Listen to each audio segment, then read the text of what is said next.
एक लफ्ज़ कहा जाता है क्वालिटी टाइम, सुना है आपने? क्वालिटी टाइम, अपने बच्चों को क्वालिटी टाइम दें। तो क्वालिटी टाइम का क्या मतलब है? क्वालिटी टाइम के 3 बड़े मतलब हैं।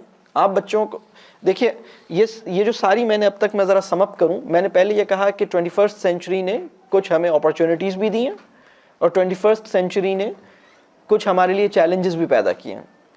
और इन सारे चैलेंजेस से अगर आपने इसको हैंडल करना है, पेरेंटिंग के अंदर जो बहुत बड़ा चैलेंज है वो ये है कि आपकी रिलेशनशिप अपने बच्चों से और अपनी फैमिली से कमज़ोर होती जा रही है। आज हर आदमी को क्लाइंट सेटिस्फैक्शन की फ़िक्र है, या बॉस को खुश रखने की फ़िक्र है, या कस्टमर को खुश रखने की फ़िक्र है, लेकिन फैमिली को मुतमईन करने की फ़िक्र उस लेवल पे नहीं है।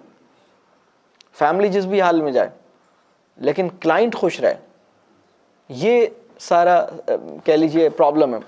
तो इसके ऊपर हमें क्या काम करना चाहिए?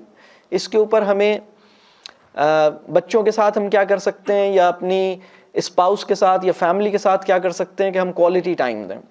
क्वालिटी टाइम का क्या मतलब है? क्वालिटी टाइम के 3 मतलब हैं। क्वालिटी टाइम के 3 इंडिकेटर्स हैं, 3 इंडिकेटर्स ऑफ क्वालिटी टाइम। आप चाहें तो इसे नोट डाउन करें। पहला इंडिकेटर ये है कि एजेंडा उनका होगा, बच्चों का होगा या फैमिली का होगा।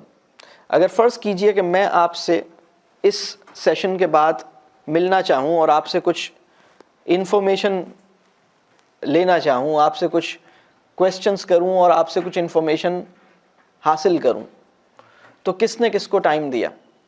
मैंने इन्हें टाइम दिया या इन्होंने मुझे टाइम दिया? इन्होंने मुझे टाइम दिया। वजह इसलिए कि एजेंडा मेरा था, एजेंडा इनका नहीं था। मैंने टाइम लिया, इन्होंने टाइम दिया। टाइम देना किसको कहते हैं? टाइम लेना किसको कहते हैं?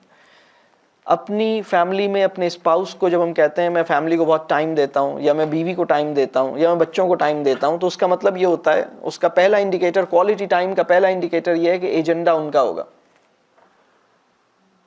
उनके एजेंडा पे बात होगी। जब आप अपने बच्चों को बुलाते हैं और उनसे उनके एग्जाम्स और टेस्ट्स और होमवर्क और पूरे दिन के रूटीन के बारे में क्वेश्चंस करते हैं, तो एक्चुअली आप टाइम लेते हैं और वो आपको टाइम देते हैं। टाइम देना किसे कहते हैं? टाइम इसको देना कहते हैं कि आप उनके एजेंडा पे बात करेंगे। ये क्वालिटी टाइम का पहला इंडिकेटर है। क्वालिटी टाइम का दूसरा इंडिकेटर ये है कि जो पीरियड ऑफ कह लीजिए जो प्रेजेंस है या जो मीटिंग टाइम है वो अनइंटरप्टेड होगा। उसमें मोबाइल फ़ोन अगर बजेगा तो आप अटेंड नहीं करेंगे। जब आप अपने क्लाइंट के साथ बैठते हैं या जब आप अपने बॉस के साथ बैठते हैं और आपका मोबाइल फ़ोन बजता है, तो क्या आप मोबाइल फ़ोन अटेंड करते हैं? आप नहीं अटेंड करते।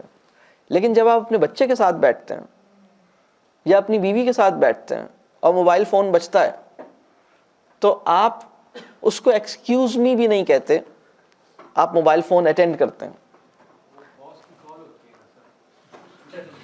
इसलिए कि हम वो आदमी जिससे रिलेशनशिप के नतीजे में पैसे आने, उसको आप वैल्यू देते हैं। लेकिन वो पर्सन जिसके साथ रिलेशनशिप के नतीजे में हैप्पीनेस और पीस और एक प्लेजेंट फैमिली एटमॉस्फेयर क्रिएट होना है, उसको हम वो वैल्यू नहीं दे रहे। तो क्वालिटी टाइम का दूसरा इंडिकेटर ये है कि आपकी जो मुलाकात होगी बच्चों से वो एटलीस्ट 20 मिनट्स की होगी। 20 मिनट्स का इंटरेक्शन अगर है जिसमें आप इंटरप्शंस को अवॉइड कर रहे हैं, आप इंटरप्ट नहीं कर रहे अपनी कॉन्वर्सेशन को, मोबाइल नहीं अटेंड कर रहे, टीवी नहीं चल रहा, बच्चे बैठे हुए साथ में टेलीविज़न भी चल रहा है और आप टेलीविज़न भी देख रहे हैं और बात भी कर रहे हैं, ऐसा नहीं होना। तो वो फोकस्ड अटेंशन है, कम से कम 20 मिनट्स। ठीक है, ये क्वालिटी टाइम का सेकंड इंडिकेटर है। क्वालिटी टाइम का थर्ड इंडिकेटर ये है कि जिसको आपने टाइम दिया है उसकी बाद में भी अर्ज टू मीट अगेन उसकी जिंदा रहे, वो दोबारा आपसे मिलना चाहे, वो ये कहे कि भाई दोबारा कब मिलेंगे। ये क्वालिटी टाइम का तीसरा इंडिकेटर है।